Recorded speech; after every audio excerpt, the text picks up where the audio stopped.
জাতীয় ভোক্তা অধিকার সংরক্ষণ অধিদপ্তরের বাজার অভিযানে বাধা প্রদান ও মার্কেট বন্ধের হুমকির প্রতিবাদে রাজশাহীতে মানববন্ধন কর্মসূচি পালন করা হয়েছে। দোষীদের বিরুদ্ধে কঠোর শাস্তিমূলক ব্যবস্থা গ্রহণের দাবি জানান বক্তারা। রাজু আহমেদের ক্যামেরায় বিস্তারিত থাকছে জাকারিয়াল ফয়সালের প্রতিবেদনে। আজ রবিবার সকাল 11টায় রাজশাহী সাহেববাজার 0 পয়েন্টে এই মানববন্ধন কর্মসূচি পালন করে consumers association of Bangladesh cab Rajshahi.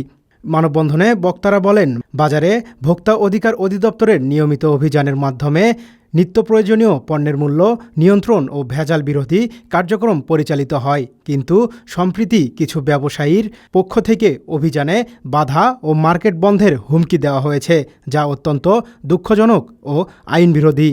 বক্তারা আরও বলেন, ভোক্তাদের স্বার্থ রক্ষায় সরকারি সংস্থার কার্যক্রমে বাধা প্রদানকারীদের চিহ্নিত করে দৃষ্টান্তমূলক শাস্তি নিশ্চিত করতে হবে, অন্যথায় সাধারণ ক্রেতারা ক্ষতিগ্রস্ত হবেন। মানববন্ধন থেকে প্রশাসনের প্রতি দ্রুত কার্যকর পদক্ষেপ নেওয়ার আহ্বান জানানো হয়।